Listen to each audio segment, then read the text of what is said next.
I would like to invite Dr. Katarzyna Rud to have her speech about European Union-Turkey relations and Turkey's European Union accession negotiations. Ladies and gentlemen, Your Excellency, Ambassador, Madam Professor Danuta Chmielowska, distinguished guests. Devetyan içinde şükür etmek isterim. Ladies and gentlemen, I would like to talk about something very unpopular, and I was a long time thinking how to get ready to this speech at this special opening conference. And one Israeli friend told me, Tamara, with the Turkish relations, you talk only about honor and the face, because that is something that Europe is losing and is forgetting about. That's why, ladies and gentlemen, I would like to tackle on honor and question of honor in the international relations. Does it exist and does it influence our relations? The businessmen, they will say, definitely yes. Whenever we go, China, India, Iran or Turkey, culture influence our business talks. We have to know all the tricks they do, all these plays. And the most important factor is always the honor. It's important, it's not to lose your face. That's what they say. That's the economists, businessmen circle, and that's the negotiations between countries about business. But in the international relations, let me remind you, in the international relations, let's think about continental Europe. Obviously, we are the culture of honor, yes? All of us in Europe, no doubt. Our diplomacy always served around this. Since Roman Empire, we remember pacta sunt servanda. If you decide something, you can't break it. It's unhonorable. It's not loyal, and then you lose your face. Salah ad-Din, it's Baldwin IV, the king of Jerusalem. But why I'm showing his face, his mask? Salah ad-Din was provoked by the Crusaders to break peace with the Jerusalem kingdom. Why? Because the Crusaders left him no chance. If he wouldn't break, if he wouldn't attack the Jerusalem, then he would lose his face. It was very important those days. And we, the Poles, we're the same. We act with honor. Winston Churchill sold our interests, our honor in Yalta conference.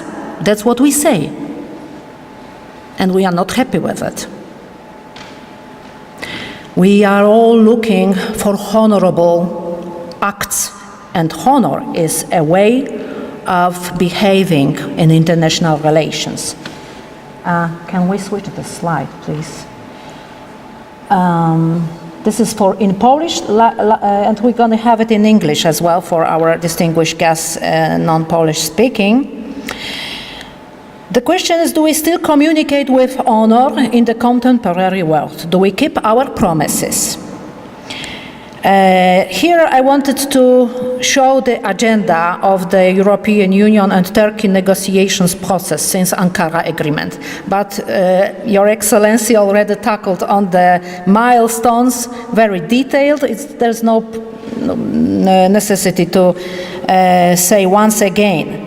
But in my opinion, and in the opinion of many colleagues in the academical field when I meet them, also in, for example, Israel or in Poland here, we're not very happy that the European Commission promised to one big nation of more than 60 million people, in 1963, signing the Ankara Agreement.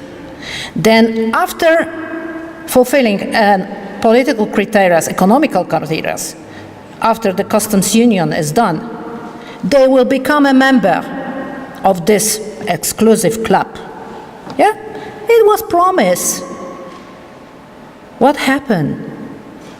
Where is our face? Where is our honor to our counterpart? Can we switch it for in English? Elie Coubertson is a very famous bridge player, and my husband here in the conference advised me to put this slide because he's playing bridge. He's always looking for a fourth partner. So if someone plays bridge, we invite you. And in bridge, you have the question of honor on a different way, but it's always connected with your communication. No chapter Turkey could open other than the difficult and economically detrimental chapter of competition policy, social policy, and employment, and public procurement, while all the other chapters are blocked, but they are blocked. They are blocked by Greece, by many other countries from European Union. After 2 years, since 2013, after 2 years of no progress, finally, the European Commission gave a positive agenda, and that's good. We are all happy about this, and we're happy about the announcement of European Union Commissioner for Enlargement, Stefan Füle, that describes the goal to keep the accession process alive and put it properly back on track after a period of stagnation, which has been a source of frustration for both sides. Of course, it is a source of frustration. Also, we don't want to promise and to sign anything and then break the agreements. But we have to remember that in 50 years of negotiations, Turkey is not anymore a country awaiting for something.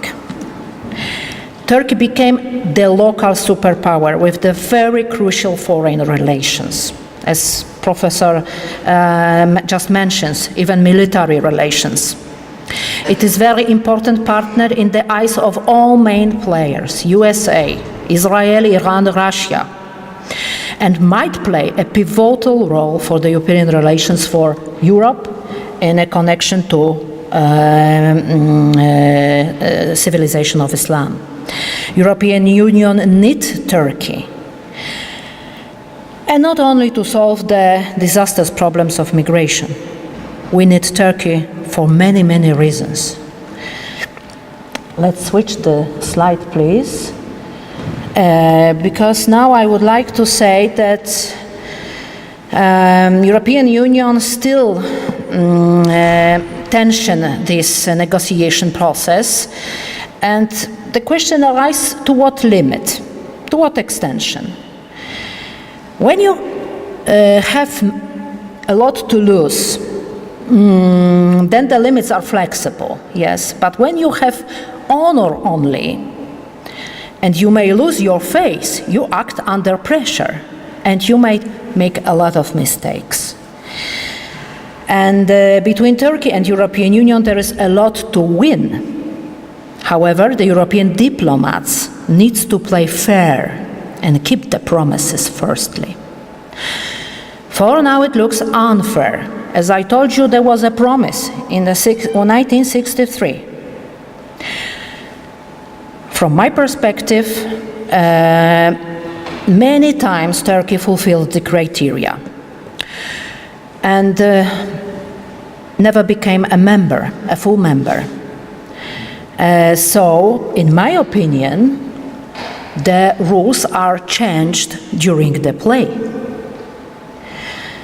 Because of that, dear sirs and ladies, I decided to put some few crucial recommendations for the negotiations process, especially for diplomats, based and delivered by the economists. And between them, we have such a model of new negotiations, very successful. New model of negotiation that is in number 1, defining recommendation of no anchoring. So they say ignore imposed constraint. To go forward, to move forward, don't stick to dates and details. Just keep progress. It's important recommendation for the diplomats, especially with this long-term negotiations and dialogue with European Union. The next one is super rationality. It's very newly discovered diplomatic technique that solves strategic dilemmas that were not solved before, such as the Mexican standoff.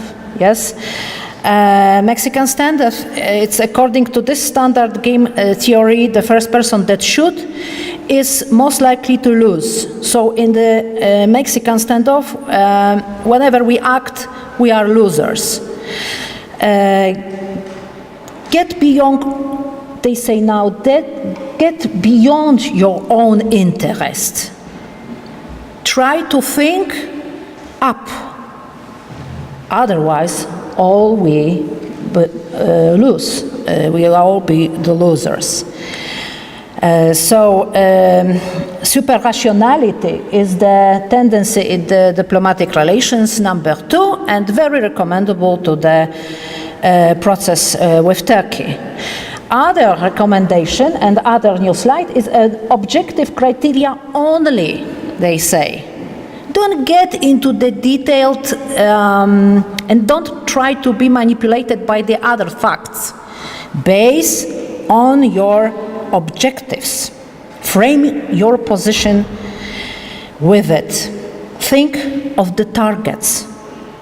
And say, Turkey is an important partner for the world scenarios and willing to join the European club. Still, Turkey has become an energy market and export share power, so let's use its potential. This is the World Energy Council and the